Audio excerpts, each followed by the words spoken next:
What surprised me the most was how many different topics were surveyed, and then of those topics, how they were further dissected into more categories that were also studied. When it comes to making funeral plans online, I think it's a great option for people. I was surprised that 26.1% of people said they made all the arrangements online. It's higher than I would have thought, to complete all the arrangements online without like talking to someone. But I wasn't surprised that the majority started the process online and then finished with the funeral director. I feel like that would be probably the best process that most people would prefer to do in this day and age, because no one wants to like spend that much time in the place planning everything. I think it's important for the client to visit the funeral home and interact with the funeral director prior to making their final decision on which funeral home they want to choose.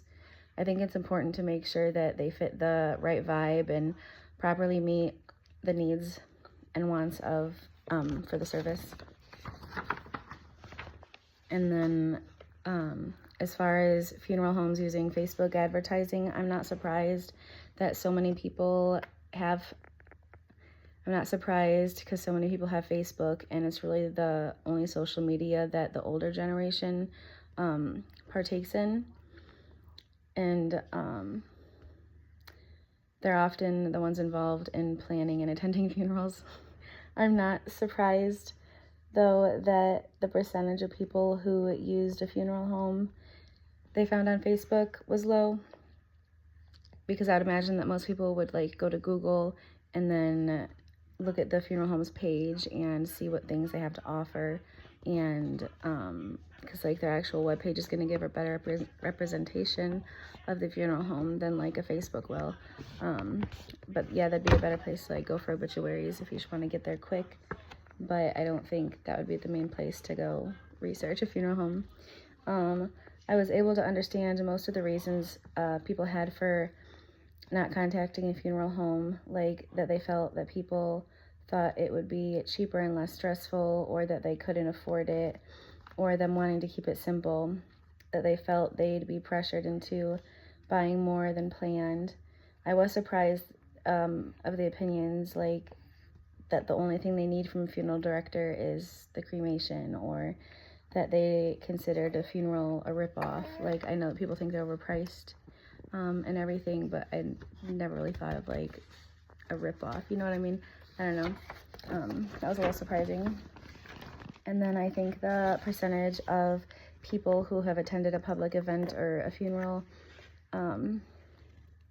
presentation are probably low, because learning about the funeral process or funeral services isn't really something that majority of the community really cares to learn about for like leisure or recreational reasons. I think that one of the reasons people are choosing venues outside of the traditional funeral home is because they're may want somewhere more comfortable, like at home, where it's less formal. They can sit, they can relax, they can eat, they can drink whatever they want, they can, you know, have people come by or stay for as long as they need, and it's just more of like a close gathering. Or like if they want to have it at a different venue, maybe because like it has something, like maybe they want to go have it out by the boat dock or something, you know, because it reminds them of their deceased loved one, and they just maybe want it to feel less like a funeral and just more like a service.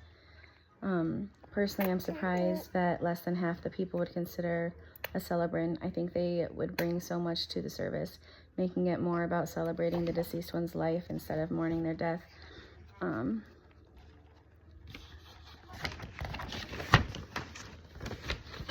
I think that green funeral options will continue to grow. I think that the newer generations realize like the impact that everything that we do has on the earth. Not to mention that like I think burials overall will continue to decrease, because younger people don't really go to the cemetery and visit their like loved ones so much. You know, they'll remember them, they'll listen to a song that reminds them of them, or they'll like look at some pictures or something. There just aren't as many of the younger generations who go and visit the cemetery. So I think like finding green options will continue to grow. I think that the prices should be available online for a funeral home. I think it would make them, like the shopping, choosing where you want to go, a bit easier. And then you'd go in knowing what you're going to pay and not have like that sticker price, you know, when you're going over things. And then like also the client will come in and like they'll have a better idea of what they're asking for, you know. If they know they can't afford the super big fancy casket, they're not going to come in saying, oh, I think I want that one, you know. They'll know it's out of their price range, and then they'll feel less pressured, because if you like try to like say, oh, this is really nice, they can just be like, I saw the price online and it's just out of my budget, you know. I personally think everywhere should have their prices online. I get so mad when they don't.